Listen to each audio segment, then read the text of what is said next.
हम जातिगत जनगणना को विद्वेषपूर्ण मानते हैं। ये समाज में विभाजनकारी है। और अभी भी प्रधानमंत्री जी ने कहा था, बटोगे तो कटोगे, एक रहोगे तो नेक रहोगे। तो ये बस सियासत किया जा रहा है। जाति की जनगणना करना मुझे लगता है सिर्फ वोट बैंक की राजनीति और कुछ नहीं। जनगणना बहुत बढ़िया है जिसके जातीय जनगणना समाज के लिए हमारे समझ से हितकारी तो नहीं रहेगा। इसके लिए कोई ऑप्शन नहीं है, तो इसके लिए हम लोग रिजर्वेशन अफर्मेटिव एक्शन के लिए जा सकते हैं। ये सही है, ठीक भी। और मोदी सरकार के इस मुद्दे का ना देखो, मैं बहुत अच्छे से स्वागत करता हूँ और ये होना चाहिए। जातीय जनगणना बहुत जरूरी है।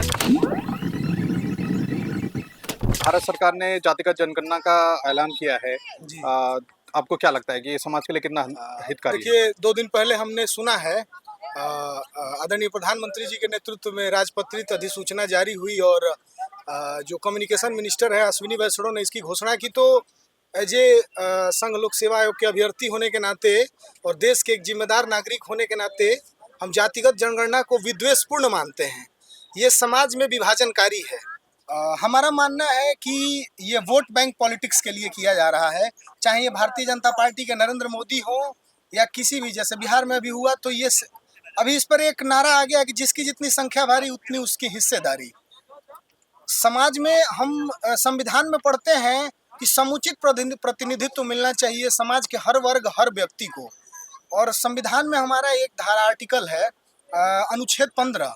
अनुच्छेद 15 हमारे संविधान में ये कहता है कि प्रत्येक व्यक्ति को बिना किसी डिस्क्रिमिनेशन के, कोई भी जाति, धर्म, लिंग किसी भी हो, उसको किसी तरह का उससे डिस्क्रिमिनेशन नहीं किया जा सकता है।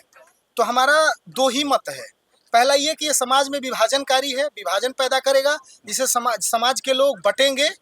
और अभी भी प्रधानमंत्री जी ने कहा था, बटोगे तो कटोगे, एक रहोगे तो नेक रहोगे। तो ये बस सियासत किया जा रहा है। वोट बैंक पॉलिटिक्स है। सियासत की रोटियां सेकी जा रही है, चाहे वो भारतीय जनता पार्टी के द्वारा हो या किसी भी सरकार के द्वारा हो। जब ये जातिगत जनगणना अगर शुरू होगी तो आरक्षण का भी मुद्दा उठेगा। बिल्कुल, 50% का जो आरक्षण का जो ये दायरा है, इंदिरा साहनी केस आया था 1992 में। उसमें माननीय सर्वोच्च न्यायालय ने कहा था कि 50% आरक्षण का दीवार आप नहीं लांघ सकते हैं। अभी कर्नाटक में भी रोस्टर जारी किया गया है कि 50% से ज़्यादा के आरक्षण दिए गए। तमिलनाडु में आरक्षण 50 से ज़्यादा 76% किया गया है। तो ये असंवैधानिक है। सरकार ने आदेश किया है कि जातिगत जनगणना शुरू करेंगे हम लोग। आपको क्या लगता है ये समाज के लिए कितना फायदेमंद है? ये बहुत बढ़िया है जो सरकार ने शुरू किया जातिगत जनगणना। ये होना भी चाहिए, क्योंकि आज के समय में सब लोग जो है अपनी अपनी जातियों को बढ़ावा दे रहे हैं। और ये होना भी चाहिए कि हर आदमी को ये लगना चाहिए कि हम जैसे ब्राह्मण हैं तो हम कहाँ हैं, और ये अगर कोई दूसरा एससी है तो वो कहाँ पे है, ये जानना। ये जनगणना बहुत बढ़िया है जिसके लिए।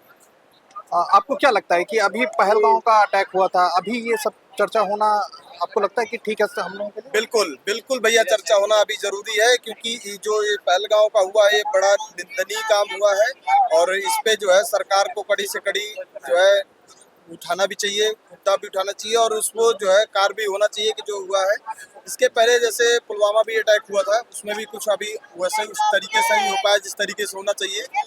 बाकी सही है, सरकार जो करेगी अच्छा करेगी। हमारी सरकार है भाई, बीजेपी की सरकार है, बीजेपी जो करेगी बढ़िया ही करेगी। भारत सरकार ने जातिगत जनगणना मतलब कास्ट सेंसर को अभी शुरू किया है। आप क्या किस तरीके से देखते हैं कि क्या ये समाज के लिए हितकारी रहेगा?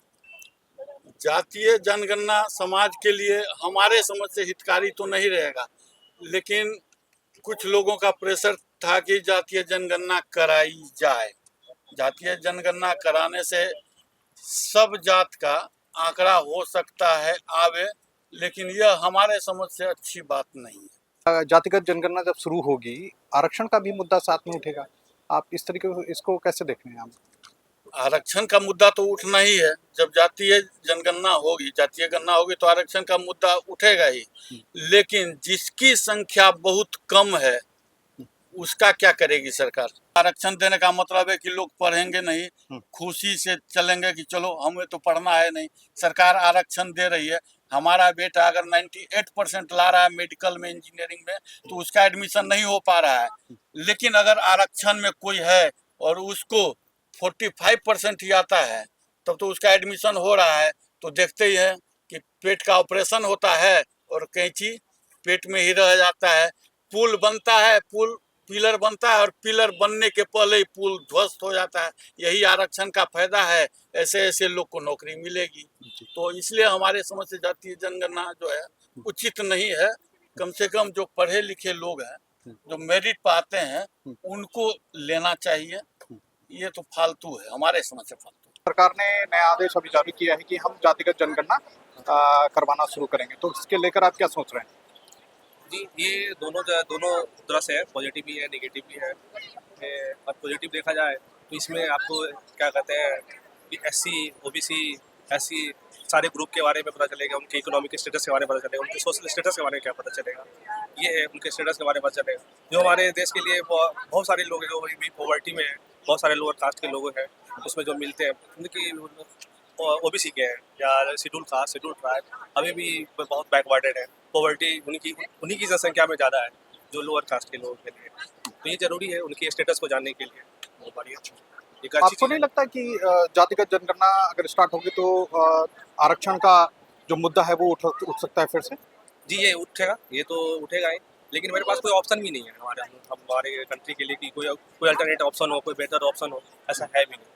तो इसके लिए कोई ऑप्शन नहीं है, तो इसके लिए हम लोग रिजर्वेशन एफर्मेटिव एक्शन के लिए जा सकते हैं। ये सही है, ठीक भी है। 1931 के बाद से सरकार ने अभी आदेश दिया है कि जातिगत जनगणना हम शुरू करेंगे। आपको क्या लगता है कि कितना फायदेमंद रहेगा हमारे हम सब के लिए, जनता के लिए? देखिए, जाति जनगणना जो हो रहा है, मेरा सबसे पहला पॉइंट तो ये कि होना क्यों चाहिए, जाति में क्यों मतलब इसको क्यों, इसका पहले तो मेन पॉइंट ही नहीं है। इसका बेस क्या है करने का, इसका कोई रीज़न नहीं है करने का। जनगणना मीन्स पॉपुलेशन कितनी है, इसमें जाति से ना करोगे आप, टोटल पॉपुलेशन कितनी है वो करिए। इससे हमें अपना मतलब पता चलेगा ओवरऑल कि हम कितना है, हमें और कि इस पर कंट्रोल लाना चाहिए नहीं लाना चाहिए। पर आप जाति के हिसाब से कर रहे हैं, मतलब इसमें आपका कुछ मोटिव है, कुछ मोटिव से कर रहे हैं, पर्सनल फायदे के लिए कर रहे हैं। तो ये इसमें मुझे कोई पॉइंट नहीं लगता, मुझे यूजलेस लग रहा है बिल्कुल। सेंसर का जो भारत सरकार ने अभी आदेश दिया है, आप किस तरीके से इसको देखते हैं? समाज के लिए कितना देखिए, हानिकारक पहले है? तो हम जो जातीय जनगणना का जो ये एक सब्जेक्ट आया ना, जो मोदी सरकार ने ये टॉपिक आया है, ये जो विषय आया है, पहले तो हम इसका खुल के पूरा समाज है ना इसका वेलकम करते हैं। देखिए, इस देश में समाज में सुधार होने के लिए ना हम सब का कर्तव्य बनता है। हम सब भागीदार हैं और हमको सब इसमें हिस्सेदारी लेनी चाहिए। और जातीय जनगणना हमारे देश के लिए बहुत ज़रूरी है कि किस जाति के कितने वर्ग के लोगों की इस देश में क्या भागीदारी है, क्या नहीं है। तो देखिए, इसको ना हम एक पॉजिटिव और एक नेगेटिव दोनों वे में देखेंगे। पॉजिटिव तो यह है, इससे विकास, हमारे समाज का विकास होगा। और इस समाज के कितने कैसे लोग हैं जिनके ऊपर फोकस नहीं किया जा रहा, और कितने इस समाज के कौन कैसे लोग हैं, कैसे वर्ग के लोग हैं जिन पे सबसे ज़्यादा फोकस किया जा रहा है। तो इसको दो पहलू से देखेंगे हम। और मोदी सरकार के इस मुद्दे का ना देखो, मैं बहुत अच्छे से स्वागत करता हूँ और ये होना चाहिए। जातीय जनगणना बहुत ज़रूरी है। भारत सरकार ने जातिगत जनगणना कास्ट सेंसर के ऊपर उन्होंने बोला है कि अब जाति जनगणना होगी। आपको क्या लगता है ये समाज के लिए कितना हितकारी रहेगा? देखिए, जातिगत जनगणना हो या जाति से रिलेटेड कोई भी चीज़ हो, चाहे किसी जाति को फ़ायदा पहुंचाना हो या उसका किसी और चीज़ में बेनिफिट उठाना हो, मुझे लगता है ये समाज के लिए बिल्कुल ठीक नहीं है।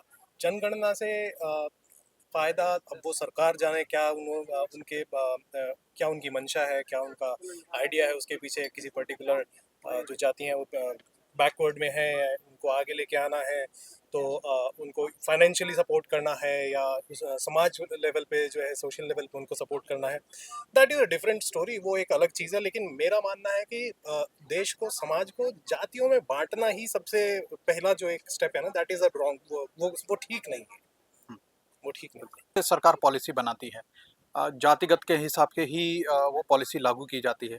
आपको नहीं लगता है कि भारत सरकार जो भी पॉलिसी नई लाएगी उसके लिए फायदेमंद साबित होगा उन जातियों के लिए, जिन जातियों को अभी पॉलिसीज का फायदा नहीं मिल पा रहा है? हाँ, ठीक है। देखिए, फ़ायदा नुकसान ये आगे की बात है, ये बात की बात है। मेरा कहना ये है कि देश को जातियों में क्यों आपने डिवाइड करना है। एक ठीक है, एक सामाजिक तौर पे एक ऑलरेडी एक डिवीज़न है वो एक है, लेकिन उसको एक प्रोमिनेंसी क्यों हमने देनी है? हम बात कर सकते हैं किसी और चीज़ पर, हम बात कर सकते हैं एक फाइनेंशियल लेवल पे हम बात कर सकते हैं कि हम किस तरीके से बेहतर हेल्थ केयर जो है, not just for the lower income segment group but for the middle class, जो एक्चुअल जो टैक्स दे रहे हैं लेकिन सरकार की किसी भी सुविधा का फायदा नहीं उठा पा रहे हैं, उन लोगों को हम किस तरीके से बेनिफिट पहुंचाएं। ये जाति की जनगणना करना मुझे लगता है सिर्फ वोट बैंक की राजनीति और कुछ नहीं। एग्जैक्टली, ठीक है। भारत सरकार ने ऐलान किया है कि जातिगत जनगणना शुरू करेंगे, आप उसको किस तरीके से देखते हैं? कैश सेंसस जो है उसका प्रोस एंड कॉन्स है, दोनों तरीके से कोई भी इश्यू होगा वो दो तरीके से हम देख सकते हैं।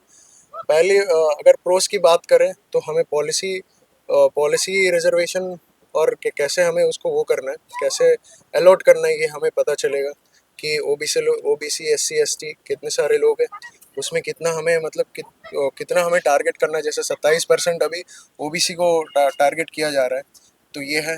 पहले सेंसस जो है वो 10-10 साल का होता था। पहले 2001 तक डिलिमिटेशन कमीशन आया, 2001 के बाद ये बोला गया कि 2026 के बाद सबसे पहले सेंसस होगा, वो सेंसस के बाद डिलिमिटेशन कमीशन हेल्ड किया जाएगा। पॉलिसी टारगेटिंग अच्छे से कर सकते हैं लोगों को। पॉलिसी अभी क्या हो रहा है कि 4% पॉलिसी रीच होता है जो हम पॉलिसी करते हैं। तो एक रिपोर्ट है, उस रिपोर्ट के तहत ये बोला जा रहा है कि 4% ही लोगों के पास जाता है, तो 96% जो है वो गायब हो जाता है। तो पॉलिसी टारगेटिंग अच्छे से कर सकते हैं, क्योंकि कौन कौन कितना है, क्या उनका आर्थिक स्थिति क्या है, तो ये हमें पता लगाने के बाद हमें पता चल जाएगी पॉलिसी टारगेटिंग फ्रेमिंग कैसे कर सकते हैं। ये है।